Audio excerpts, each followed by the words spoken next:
Hello everyone, welcome to the seventh lecture of our course Construction Scheduling। आज का जो lecture है इसके अंदर हम forward pass and backward pass calculations की स्टार्टिंग ले रहे हैं। तो पिछले लेक्चर के अंदर हमने हमारे किसी भी कंस्ट्रक्शन प्रोजेक्ट के अंदर डिफरेंट काइंड के जो रिलेशनशिप्स होती हैं दो एक्टिविटीज़ के बीच में उसको डिस्कस किया हुआ था। सही है। तो उसमें एक चीज़ हमने ये बताई थी कि की के अंदर कि हमारे पास कुछ टर्म्स थी जिनको हम early start, early finish, late start और लेट फिनिश बोलते थे, राइट। सॉरी।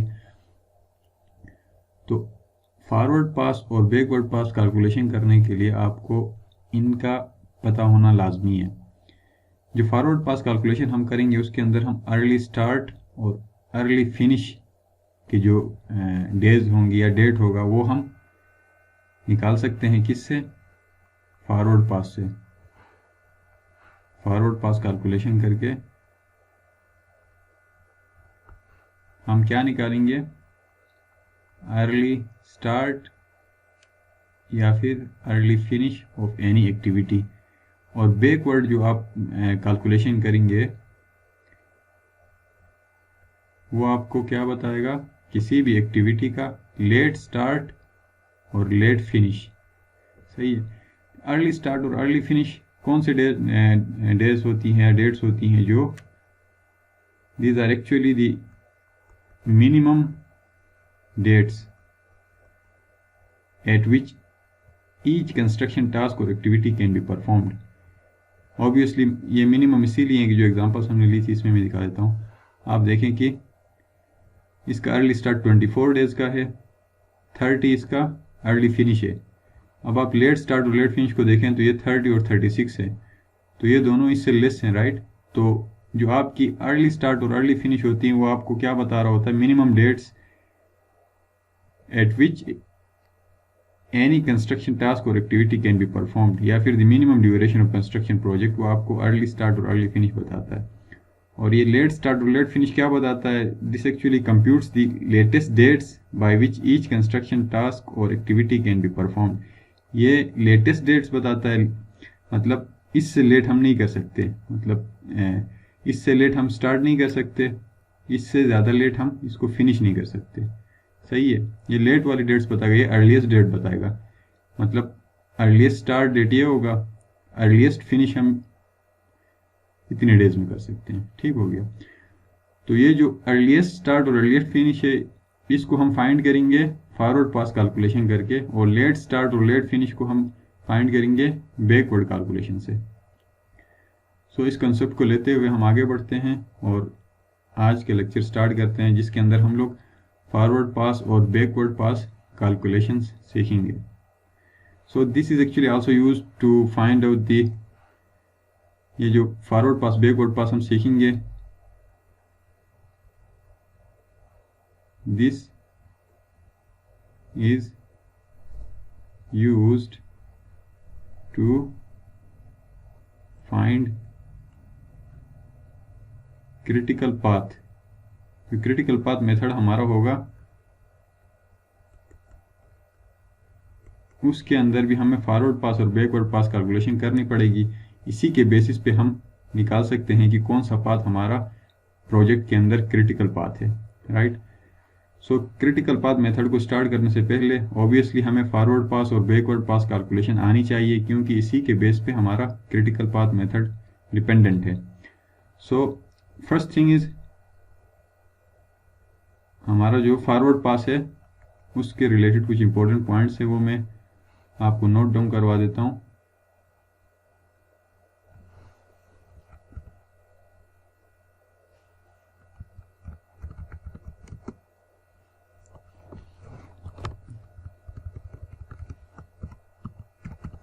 फॉरवर्ड पास कैलकुलेशंस, इससे रिलेटेड कुछ पॉइंट्स हैं।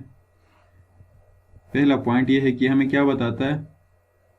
हमें अर्ली स्टार्ट या फिर अर्ली फिनिश बताता है किसी भी प्रोजेक्ट की एक्टिविटी का। ठीक हो गया। और दूसरी चीज़ हमें क्या बताता है? इसको दूसरे अल्फाज में अगर आप बताना चाहें तो this is actually the minimum dates at which each construction activity या फिर आप इसको टास्क बोल दें कैन बी परफॉर्म्ड। अब इसमें ये जो मिनिमम डेट्स को किसको हम बोलते हैं, ये जो हमारा अर्ली स्टार्ट और अर्ली फिनिश है, अर्ली स्टार्ट और अर्ली फिनिश, इनको हम क्या बोलते हैं, इनको मिनिमम डेट्स। ठीक हो गया। तो फॉरवर्ड पास कैलकुलेशन से आपको ये चीज़ पता चलेगी। या फिर आप ये बोल सकते हैं कि ये हमें बताता है, फॉरवर्ड पास कैलकुलेशन करने से हमें क्या पता चलता है, दी minimum duration of construction project. किसी भी कंस्ट्रक्शन प्रोजेक्ट का मिनिमम ड्यूरेशन भी आपको फॉरवर्ड पास बताता है। ठीक हो गया। अब इस फॉरवर्ड पास के अंदर कुछ फार्मूले हैं, ये चीज़ें तो हमें पता है, ES EF। इसके अलावा इधर जो ऊपर है इसमें जो हमने ड्यूरेशन यहाँ पे लिखा हुआ था की के अंदर, इसको हम D से शो करते हैं। ठीक हो गया। तो फॉरवर्ड पास के अंदर अर्ली स्टार्ट अर्ली फिनिश है। अब लेट्स से अगर हमने अर्ली स्टार्ट निकालना है तो इसके लिए फार्मूला हमारा होता है early start will be equal too early finish plus duration, उस एक्टिविटी का ड्यूरेशन कितना उसको प्लस करेंगे तो आपको अर्ली स्टार्ट मिलेगा। मतलब किसी भी एक्टिविटी का, लेट्स से एक्टिविटी आई हम इसको शो करते हैं, कोई भी एक्टिविटी। तो अर्ली स्टार्ट निकालने के लिए हमें अर्ली फिनिश को ड्यूरेशन के साथ ऐड करना पड़ेगा। इसके अलावा अर्ली स्टार्ट हमेशा आपको क्या चीज़ बताएगा, early start of any activity will show you the maximum. इसका क्या मतलब है, इसका मतलब ये है कि कुछ जगहों में ऐसे हो सकता है कि दो एक्टिविटीज, एक जो एक्टिविटी होगा ना आपका सक्सेसर एक्टिविटी, उसके दो प्रीसीडिंग अगर एक्टिविटीज हों, प्रीसीडेंस एक्टिविटीज जो हमने बोली थी, वो अगर दो हों तो उस केस में जो उन दोनों में से मैक्सिमम होगा, जिसकी ज़्यादा वैल्यू होगी, उसको हम अर्ली स्टार्ट में कंसिडर करेंगे। यहाँ पे अगर कोई एग्जांपल है तो मैं बता देता हूँ, नहीं तो मैं आगे सॉल्व करके बताऊंगा। इसमें भी नहीं है, यहाँ पे, हाँ यहाँ पे। अब यहाँ पे F जो एक्टिविटी है ना, इसका जो है अर्ली स्टार्ट अगर हमने निकालना हो तो अर्ली स्टार्ट निकालने के लिए हमें देखना पड़ेगा कि इसके पीछे जो दो एक्टिविटीज़ हैं D और E, इन दोनों में से जिसका भी अर्ली फिनिश की वैल्यू ज़्यादा होगी उसको हम इसका अर्ली स्टार्ट लेंगे। लेट्स से इसका अर्ली फिनिश अगर 6 है, इसका अर्ली फिनिश 7 है, तो F का अर्ली स्टार्ट जो होगा ना वो 7 होगा। इन दोनों में से जो बड़ा होगा उसको लेंगे। आगे प्रॉब्लम सॉल्व करेंगे तो आपको चीज़ क्लियर होगी। फिलहाल यहाँ तक समझ आया तो ठीक, नहीं तो फार्मूले को आप याद रख दें, तो आगे हम इसको एग्जाम्पल के साथ क्लियर कर लेंगे। तो इसके अंदर दो फार्मूले हो गए। अर्ली स्टार्ट किसी भी एक्टिविटी का निकालने के लिए फॉरवर्ड पास की बात कर रहा हूँ, अर्ली फिनिश प्लस ड्यूरेशन होगा। और अगर दो एक्टिविटीज एक साथ आके एंड हो रही हैं तो उसमें अर्ली स्टार्ट जो होगा उसमें हम क्या करेंगे, पिछले जो एक्टिविटीज हो गए उसमें से उसकी जो अर्ली फिनिश की मैक्सिमम वैल्यू को हम कंसिडर करेंगे, जो हायर वैल्यू होगी उसको कंसिडर करेंगे।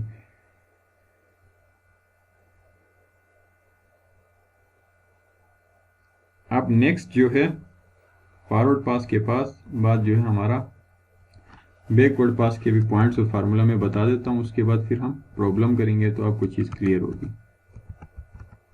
Backward pass calculations. अब इसके लिए इस केस में बैकवर्ड में वैल्यूज निकालने के लिए फार्मूला हमारे पास क्या है बैकवर्ड में, जैसे मैंने बोला था ना कि फॉरवर्ड पास के अंदर हम अर्ली स्टार्ट और अर्ली फिनिश निकालते हैं, बैकवर्ड कैलकुलेशन में हम क्या निकालते हैं, लेट स्टार्ट और लेट फिनिश निकालते हैं। ठीक हो गया।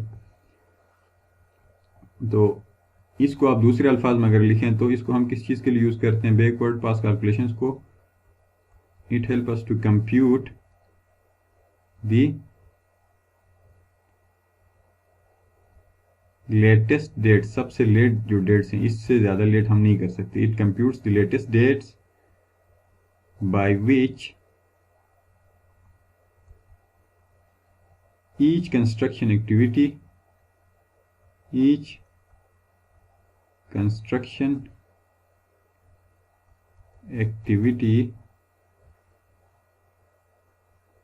can be performed without increasing the construction project minimum duration. आपका जो कंस्ट्रक्शन प्रोजेक्ट है उसको कंप्लीट करने के लिए जो मिनिमम ड्यूरेशन है उसको एक्सीड नहीं करना चाहिए, मिनिमम ड्यूरेशन। ठीक हो गया। तो इस सेंटेंस का मतलब है कि आपने लेट स्टार्ट और लेट फिनिश निकालना है। बैकवर्ड कैलकुलेशन हम क्या करते हैं, लेट फिनिश और लेट स्टार्ट निकालते हैं। लेट फिनिश और let start are actually the latest dates by which each construction activity can be performed without increasing the construction project's minimum duration। अब इसमें जो लेट स्टार्ट और लेट फिनिश निकालने के लिए हमारे पास फार्मूला क्या होता है, लेट्स से अगर आपने लेट स्टार्ट निकालना, late start of any activity I will be equal to late finish of any activity I, जो भी जिस एक्टिविटी का भी निकालने, माइनस ड्यूरेशन होगा। इसमें हम क्या कर रहे थे, प्लस ड्यूरेशन कर रहे थे, इसमें माइनस ड्यूरेशन होगा। इसमें अर्ली स्टार्ट और अर्ली फिनिश था, इसमें लेट स्टार्ट और लेट फिनिश है। ठीक हो गया। इसी तरह अगर इसी केस के अंदर इसमें आप अर्ली स्टार्ट निकाल रहे हैं, राइट, अर्ली फिनिश अगर निकालना हो गया तो आप क्या करोगे, इसी फार्मूले से आप ड्राइव कर सकते हो, early finish will be equal too early start minus duration हो जाएगा। इसमें क्या होगा, लेट स्टार्ट तो निकाल लिया, अब लेट फिनिश के लिए विल बी इक्वल टू, ये इस साइड पे जाके प्लस हो जाएगा, late start of any activity plus duration of that particular activity. ठीक हो गया। और इसमें अगर सेम ऊपर वाले में जिस तरह हमने जिक्र किया कि दो एक्टिविटीज अगर एक साथ एक ही पॉइंट पे आ रही हैं तो उस केस में हमारा लेट फिनिश क्या होगा, late finish of that activity will be equal to, इसमें हम ऊपर वाले में हम मैक्सिमम वैल्यू लेते थे, इसमें हम minimum value of let start, पिछले जो दो एक्टिविटीज होंगी दोनों का जो लेट स्टार्ट होगा उसमें से हम मिनिमम वैल्यू को कंसीडर करेंगे। ठीक हो गया। तो ये हमारे कुछ फार्मूले थे, आपने याद रखनी है ये। एक तो ये फार्मूला हो गया फॉरवर्ड पास के लिए, ये भी फॉरवर्ड पास के लिए, ये तीन फॉरवर्ड पास की हो गई, और ये तीन आपके पास बैकवर्ड पास कैलकुलेशंस के लिए फार्मूले हो गई। अब इनको आप माइंड में रखें तो आगे हम एग्जांपल्स सॉल्व करेंगे। यहाँ तक चीज़ क्लियर है? तो let's take an example. Let's say मेरे पास एक प्रोजेक्ट है, सही है, जिसके अंदर कुछ एक्टिविटीज़ हैं। मैं यहाँ पे ड्रॉ कर लेता हूँ, नेटवर्क डायग्राम बना लेता हूँ जिसके अंदर हमें कुछ एक्टिविटीज़ गिवन है। जैसे मेरे पास एक्टिविटी ए है, एक्टिविटी बी, एक्टिविटी सी, इसको बल्कि सी को मैं थोड़ा सा डाउन करके बना लेता हूँ ताकि कॉम्प्लिकेशंस ना हो। सी, एक्टिविटी डी, एक्टिविटी ई, और एक्टिविटी एफ, और एक्टिविटी जी। ठीक है। अब जैसे रिकमेंडेशन में मैंने बोला था कि ये सेंटर से स्टार्ट होना चाहिए, ठीक है, इसके सेंटर से स्टार्ट होगी, इधर ए से बी, सी डी, बी से ई, सी से बी, ई है और सी से एफ बी है, और डी से जो है आपका जी, और ई से भी जी। तो ये प्रॉब्लम हमें गिवन है, सही है। यहाँ पे एक्टिविटी मेरे पास ए गिवन है, और नीचे इसके नीचे क्या हमें गिवन होता है, इसका ड्यूरेशन। एक्टिविटी ए हमने एक दिन के अंदर कंप्लीट करना है। एक्टिविटी बी है हमारे पास, इसका ड्यूरेशन हमें गिवन है 9 डेज। एक्टिविटी सी है, इसका ड्यूरेशन हमें गिवन है 6 डेज। बल्कि इसको मैं डिफरेंट कलर से कर लेता हूँ ताकि और अच्छा लगे। बी पहले मैं एक्टिविटीज लिख लेता हूँ, सी एक्टिविटी है, एक्टिविटी डी है, एक्टिविटी ई है, एक्टिविटी एफ, एक्टिविटी जी, ये एक्टिविटीज़ हैं, और इनके अगेंस्ट हमें ड्यूरेशंस गिवन है। एक्टिविटी ए हमने एक दिन के अंदर कंप्लीट करना है, एक्टिविटी बी 9 डेज के अंदर, एक्टिविटी सी 6 डेज के अंदर कंप्लीट करना है, एक्टिविटी डी 13 डेज के अंदर कंप्लीट करना है, और एक्टिविटी ई जो है 7 डेज के अंदर, एक्टिविटी एफ जो है 4 डेज के अंदर, और एक्टिविटी जी 1 डे के अंदर कंप्लीट करना है। एक्टिविटी एफ भी यहाँ पे जी पे एंड हो रहा है,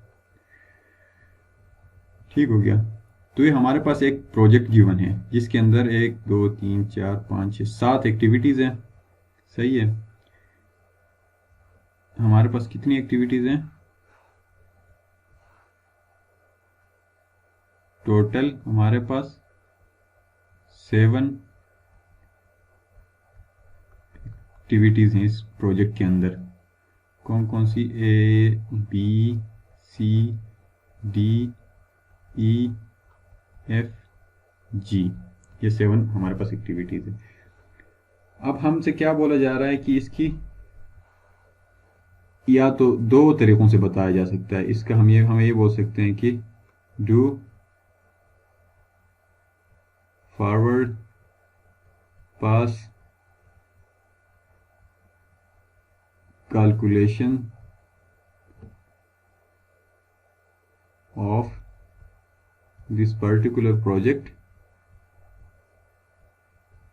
या फिर दूसरे अल्फाज में फॉरवर्ड पास में हम क्या करते हैं, ऊपर मैंने बताया फॉरवर्ड पास के अंदर हम लोग किसी भी एक्टिविटी का अर्ली स्टार्ट और अर्ली फिनिश निकालते हैं, राइट। जैसे ये हमारा अगर कोई एक्टिविटी है तो ये इसका अर्ली स्टार्ट होता है, ये इसका अर्ली फिनिश होता है, नीचे वाले लेट स्टार्ट और लेट फिनिश होती हैं। तो फॉरवर्ड पास में हम अर्ली स्टार्ट और अर्ली फिनिश निकालते हैं। तो इसका मतलब क्या है कि हमें हर एक्टिविटी का early start early finish, early start early finish ये निकालनी है, ठीक है। तो अब ये कैलकुलेशंस करनी है, तो इसके लिए हमारे पास इसके फार्मूले जो हमने लिखे थे वो दोबारा लिख लेते हैं। फार्मूला इसके लिए क्या है, इससे अर्ली फिनिश आपने निकालना है। Early finish is equal too early start plus duration, ठीक हो गया। और ये एक्टिविटी ए है, इसके नीचे यहाँ पे जो भी होता है ये क्या होता है, ड्यूरेशन होता है। तो ए का ड्यूरेशन 1 है, बी का ड्यूरेशन 9, सी का ड्यूरेशन 6 एंड सो ऑन। एक फार्मूला ये हो गया। और एक और चीज़ क्या थी, अगर 2 एक्टिविटीज़ एक साथ ख़त्म हो रही हैं एक नोड पे, तो उसमें अर्ली स्टार्ट हम कौन सा लेंगे, maximum value of early finish. जितनी भी एक्टिविटीज़ हैं उनमें से अर्ली फिनिश को देखेंगे, उसमें से जो मैक्सिमम वैल्यू होगा उसको हम अर्ली स्टार्ट लेंगे नेक्स्ट एक्टिविटी का। तो ये एग्जांपल सॉल्व कर लेते हैं तो समझ आएगी। Let's start. फॉरवर्ड पास हमेशा, एक और पॉइंट यहाँ पे मैं बता दूं, फॉरवर्ड पास जो होगा हमेशा लेफ्ट टू राइट होगा, सही है। और बैकवर्ड पास हमेशा कैलकुलेशन हमें राइट टू लेफ्ट करना पड़ेगा। ठीक हो गया। तो हम अभी फॉरवर्ड पास कैलकुलेशन कर रहे हैं इस प्रोजेक्ट का, तो हम लेफ्ट से राइट की तरफ स्टार्ट लेंगे, लेफ्ट टू राइट। तो let's start with activity A. Activity ए का अर्ली स्टार्ट क्या होगा? स्टार्टिंग में जो वैल्यू होती है उसको हम हमेशा 0 ले लेते हैं। सही है। तो इसका अर्ली स्टार्ट 0 होगा और इसका अर्ली फिनिश निकालना है। आप फार्मूला देख लें, अर्ली फिनिश क्या होता है? Early finish is equal too early start plus duration. तो अर्ली फिनिश निकालना है, तो अर्ली स्टार्ट इसका क्या है? ये देखिए इस कोने में अर्ली स्टार्ट आ रहा है। अर्ली स्टार्ट 0, इसकी यहाँ पे मैं लिख लेता हूँ ताकि और कन्फ्यूजन क्लियर हो जाए। ये क्या है यहाँ पे? ये इसका अर्ली स्टार्ट है, राइट। इस कोने में आपका अर्ली फिनिश आता है, यहाँ पे लेट स्टार्ट आता है और यहाँ पे लेट फिनिश आता है। अर्ली स्टार्ट तो हम 0 ले लेते हैं। सही है। अब अर्ली फिनिश निकालने के लिए फार्मूला क्या है? Early finish is equal too early start plus duration. तो अर्ली स्टार्ट हमारा 0 है और ड्यूरेशन हमारा, इसको भी मैं मार्क कर देता हूँ, ये हमारा क्या है? ड्यूरेशन है, डी। तो यहाँ पे अगर आप वैल्यू पुट करेंगे तो early finish is equal too early start plus duration. तो हमारा इस केस में अर्ली स्टार्ट क्या है? 0 है, प्लस ड्यूरेशन हमारा 1 है। तो अर्ली फिनिश हमारा क्या होगा? 1 ही होगा। सही है। तो इसका अर्ली फिनिश 1 आ गया। एक्टिविटी ए का अर्ली स्टार्ट 0 डे 0 पे और अर्ली फिनिश इसका day 1। Let's move on. Activity B पे आते हैं। एक्टिविटी बी पे अब क्या करना है? यहाँ पे जो है ना, इसका जो अर्ली स्टार्ट होगा वो पिछली एक्टिविटी का अर्ली फिनिश होगा। जैसे इधर 1 है, 1 यहाँ पे शिफ्ट हो जाएगा। ठीक हो गया। ये आपका इस एक्टिविटी का अर्ली स्टार्ट आ गया। अब अर्ली फिनिश के लिए again formula, early finish is equal too early start plus duration. Early start आपका 1 है और ड्यूरेशन 9 है। 9 + 1 10 हो गया। ठीक हो गया। नेक्स्ट मूव ऑन टू सी। सी का भी इसी तरह अर्ली स्टार्ट, सी कहाँ से शुरू हो रहा है? ए से स्टार्ट हो रहा है। तो ए का जो अर्ली फिनिश होगा वो सी का अर्ली स्टार्ट हो जाएगा। देन अर्ली फिनिश के लिए फार्मूला हमारे पास है ES + D, early start plus duration. Early start 1 plus duration 6, तो ये आपका हो जाएगा 7। ठीक हो गया। अब एक्टिविटी डी के ऊपर आ जाएं। एक्टिविटी डी में आप देखें तो ये भी एक्टिविटी डी भी कब स्टार्ट हो रहा है? जब एक्टिविटी ए ख़त्म होगा। तो इसका रिलेशन एक्टिविटी ए के साथ है। एक्टिविटी ए का अर्ली फिनिश 1 है तो 1 यहाँ पे मूव हो जाएगा और इसका जो है अर्ली फिनिश के लिए अर्ली स्टार्ट प्लस ड्यूरेशन, तो ये आपका 14 हो जाएगा। अब आप ई पे आ जाएं। अब देखें ये वाला जो फार्मूला है ना अभी आ रहा है। अब ई पे आ रहे हैं तो हम क्या कर रहे थे? पिछले एक्टिविटी का यहाँ पे अर्ली फिनिश जो था इसको हम यहाँ पे मूव कर रहे थे ना। अब ई के केस में आप देखें तो इसमें पिछले 2 एक्टिविटीज यहाँ पे एंड हो रही है। बी भी यहाँ पे आके एंड हो रहा है, सी भी यहाँ पे आके एंड हो रहा है। तो अब इसमें से जो है ना हम इन दोनों के जो अर्ली फिनिशेस हैं, जैसे यहाँ पे 10 है अर्ली फिनिश और यहाँ पे 7 है, तो सी भी यहाँ पे एंड हो रहा है, बी भी यहाँ पे एंड हो रहा है। तो इन दोनों में से हम कौन सा वैल्यू लें? ई का अर्ली स्टार्ट, क्योंकि पिछले का अर्ली फिनिश यहाँ पे अर्ली स्टार्ट होता था, राइट। तो इस केस में 2 एक्टिविटीज आके एंड हो रही हैं। तो यहाँ पे एक 10 है अर्ली फिनिश, एक अर्ली फिनिश 7 है। अब दोनों में से कौन सा लें? ये फार्मूला देखें तो इसका अर्ली स्टार्ट जो होगा इस तरह के केस में पिछले जो एक्टिविटीज हैं उनके अर्ली फिनिशेस में जो मैक्सिमम होगा उसको लेंगे। ये फॉरवर्ड पास की बात चल रही है। तो इन दोनों में से मैक्सिमम 10 है तो 10 यहाँ पे आएगा एज अर्ली स्टार्ट। उसके बाद अर्ली फिनिश का formula again early start plus duration 17। ये चीज़ क्लियर हो गई। इसमें 2 एक्टिविटीज आ रही थी। अब एफ पे आए तो एफ पे एक ही आ रहा है। सी एक्टिविटी एंड होगा तो एफ स्टार्ट होगा। इस केस में क्या था? ई वाली केस में ई तभी स्टार्ट हो सकता है जब बी एक्टिविटी और सी एक्टिविटी दोनों खत्म होंगी। सही है। उस तरह की केस में ये वाला फार्मूला भी यूटिलाइज होगा अर्ली स्टार्ट निकालने के लिए। अब एफ में क्या है, एफ में अर्ली स्टार्ट क्या होगा, पिछले का अर्ली फिनिश 7 है, 7 यहाँ पर आ गया, 7 + 4 early finish is equal too early start plus duration. इसका अर्ली स्टार्ट 7 है प्लस ड्यूरेशन 4, 7 + 4 11। अब move on to the last activity G के अंदर क्या होगा, अब जी पे आप देख लें क्या है, अगेन वही केस है कि जी तभी स्टार्ट होगा जब ई एफ डी तीनों खत्म होंगी, फिनिश होंगी, एक्टिविटीज कंप्लीट होंगी ई एफ डी, क्योंकि तीनों आके जी पे एंड हो रही हैं। तो इस तरह के केस में अब मैं इसका अर्ली स्टार्ट क्या लूं, तो इस केस में तीनों का जो अर्ली फिनिश है उनको मैं देखूंगा और तीनों में से जो मैक्सिमम वैल्यू होगा वो एक्टिविटी जी का अर्ली स्टार्ट होगा। तो इन तीनों में से 17 इज द मैक्सिमम वैल्यू। समझ रहे हैं, फॉरवर्ड पास में मैं मैक्सिमम वैल्यू लेता हूं, बैकवर्ड में फिर स्मॉलेस्ट लेना पड़ता है, बैकवर्ड में हम आएंगे। अब अर्ली फिनिश इसका जो होगा 17 + 1 18 इज अर्ली फिनिश। तो यहाँ पे आपका फॉरवर्ड पास कैलकुलेशन खत्म हो गया और फॉरवर्ड पास से आप देखें कि हर एक्टिविटी का हम लोगों ने अर्ली स्टार्ट अर्ली फिनिश, इसका भी अर्ली स्टार्ट अर्ली फिनिश निकाल दिया, इसका भी अर्ली स्टार्ट अर्ली फिनिश निकाल दिया, ठीक हो गया। ये इसका अर्ली स्टार्ट है, ये इसका अर्ली फिनिश है, ये इस एक्टिविटी का early start early finish, early start early finish.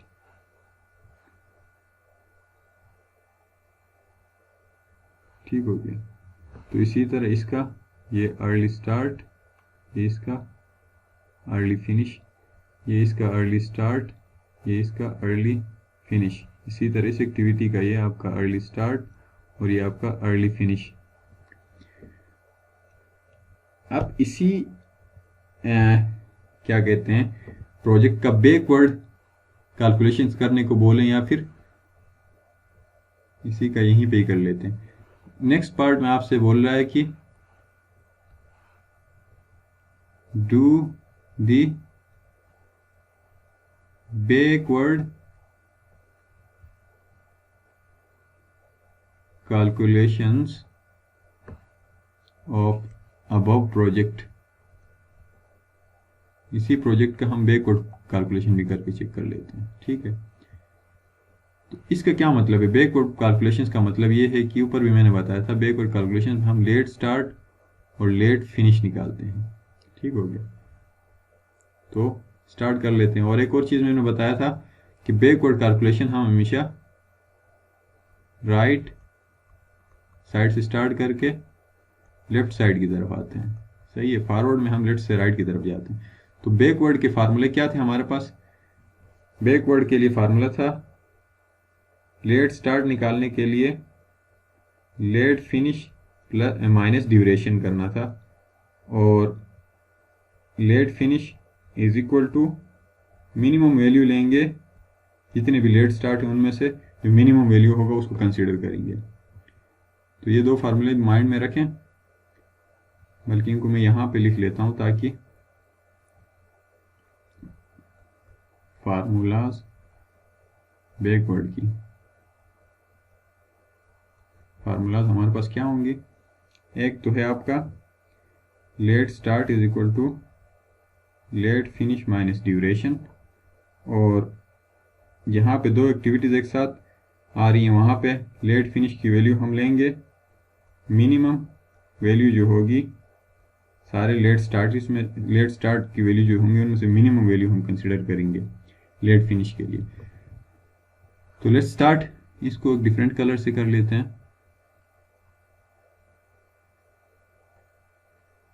इससे कर लेते हैं 18। इसमें जो आपका ये वाली क्या होती हैं, इनको हम ऑब्वियसली एक्टिविटी के नीचे वाली साइड में जो आएंगे इनको हम क्या बोलते हैं, ये लेट फिनिश होता है और ये लेट स्टार्ट होता है। इसी तरह सारे एक्टिविटीज़ के नीचे वाला पार्ट ये लेट फिनिश लेट स्टार्ट, इसी तरह सब एक्टिविटीज़ का होंगे। तो हमें बैकवर्ड में ये वैल्यूज़ निकालनी है, राइट।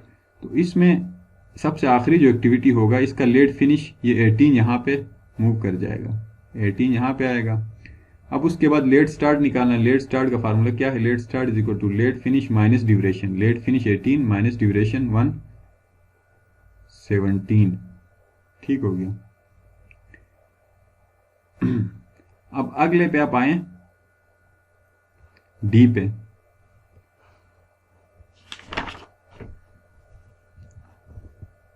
या पहले एफ कर लेते हैं। एफ में आपका जो लेट फिनिश होगा वो क्या होगा?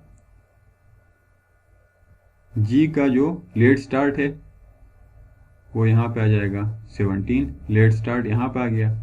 अब सॉरी, हाँ, इसका लेट स्टार्ट यहाँ पे आ गया as a late finish of एक पिछला जो एक्टिविटी है इसका लेट फिनिश बन जाएगा। ये क्या है? एफ का लेट फिनिश है। और इसका इसका स्टार्ट फिनिश तो 17 हो गया। स्टार्ट क्या होगा?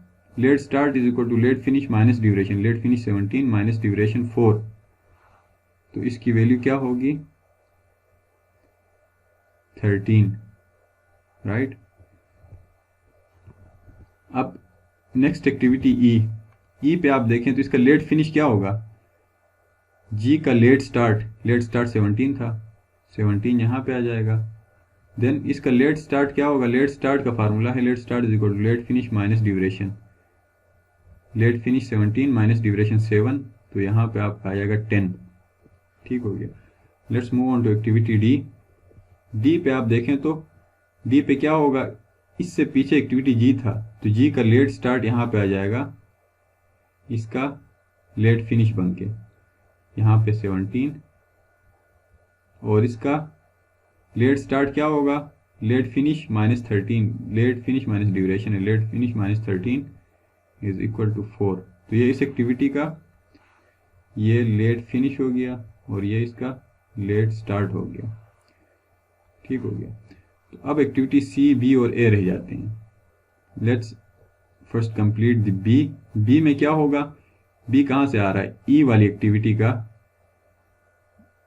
पिछला एक्टिविटी है, राइट। इससे जो आगे वाली एक्टिविटी ई है, तो ई का जो लेट स्टार्ट होगा 10, वो यहाँ पे मूव कर जाएगा, इसका लेट फिनिश बन जाएगा। और 10 माइनस 9 इसका लेट स्टार्ट बन जाएगा 1। समझ रहे हैं? अब सी पे आ जाए तो अब सी में ये वाला केस अप्लाई हो रहा है। देखिए सी में क्या हो रहा है? सी में एफ भी यहाँ पे आके सी पे टच हो रहा है और ई भी यहाँ पे टच हो रहा है। तो इस केस में आपका जो लेट स्टार्ट क्या होगा? ये तो लेट इसका फिनिश हो गया, ये इसका लेट स्टार्ट हो गया। तो इस केस में आपका लेट फिनिश क्या होगा और लेट स्टार्ट क्या होगा, ये इंपॉर्टेंट है। तो इसमें आप देखें तो क्योंकि 2 आ रही है ना, इसमें से या तो हमने ये वाली वैल्यू लेनी है, एफ भी यहाँ पे सी पे आ रहा है और ई का एरो भी सी के साथ ही टच हो रहा है, तो आपने या तो 10 लेना है या 13 लेके आना है यहाँ पे इस जगह में। तो कौन सा लेके आएंगे? हमने इधर बात की थी कि लेट फिनिश के लिए मिनिमम वैल्यू लेंगे लेट स्टार्ट में से। इस लेट स्टार्ट और इस लेट स्टार्ट में से जो मिनिमम वैल्यू है इसका लेट फिनिश बन जाएगा। तो इन दोनों में से मिनिमम कौन सा है? 10 है, 10 यहाँ पे आ गया। उसके बाद लेट स्टार्ट के लिए फार्मूला वहीं लगेगा, late finish minus duration. Late finish 10 minus duration 6, तो ये आपका 4 हो जाएगा। अब अगेन ए पे आ जाएं। ए पे अगेन वही केस है कि ए के ऊपर 3 एक्टिविटीज आ रही हैं, डी भी यहाँ पे टच हो रहा है, सी भी है और बी भी है। तो इन तीनों वैल्यूज में से लेट फिनिश की वैल्यू तो यहाँ पे आएगी, लेकिन कौन सी आएगी? इसकी लेट फिनिश की वैल्यू 1 है, इसकी लेट फिनिश की वैल्यू 4 है, इसकी लेट स्टार्ट की वैल्यू 4 है। तो लेट स्टार्ट की वैल्यू 4, 4 और 1 है। तो यहाँ पे जो लेट फिनिश की वैल्यू होगी, इधर लेट फिनिश की वैल्यू हम मिनिमम लेट स्टार्ट की वैल्यू लेंगे। अब ये 3 जो लेट स्टार्ट हैं 1, 2, 3, इनमें से जो मिनिमम है, मिनिमम क्या है? 1 है।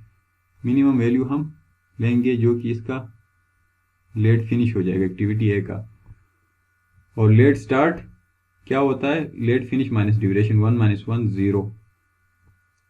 ठीक हो गया।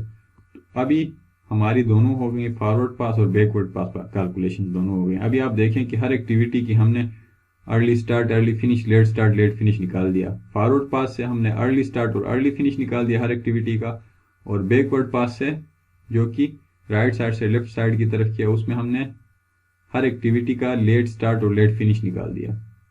तो दोनों में कुछ इंपॉर्टेंट चीज़ें जो हैं, एक तो आपने फार्मूले याद रखने हैं, दोनों के डिफरेंट जो फार्मूले हैं दो, और उसके अलावा फॉरवर्ड पास कैलकुलेशन जो होती है उससे हमें अर्ली स्टार्ट और अर्ली फिनिश मिलता है, बैकवर्ड पास से लेट स्टार्ट और लेट फिनिश मिलता है, राइट। और क्या डिफरेंसेस हैं, फॉरवर्ड पास हम लेफ्ट टू राइट कैलकुलेशंस करते हैं, बैकवर्ड पास में हम राइट टू लेफ्ट कैलकुलेशंस करते हैं। तो ये एक एग्जांपल था। यहाँ पे एक और मैं चीज़ कर लेता हूँ ताकि चीज़ें और क्लियर हो जाए। यहाँ पे मैं डिफरेंस लिख लेता हूँ फॉरवर्ड पास और बैकवर्ड पास की। ये एग्जांपल तो हमने कर लिया, अब यहाँ पे डिफरेंसेस कुछ लिख लेते हैं। आपका जो फॉरवर्ड पास में क्या चीज़ें कंसिडर होती हैं और बैकवर्ड पास में क्या कंसिडर होती है, ठीक है। तो लेट्स सी,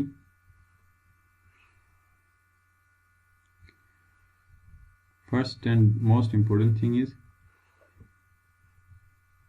इसके फार्मूले हम लिख लेते हैं। फॉरवर्ड पास के अंदर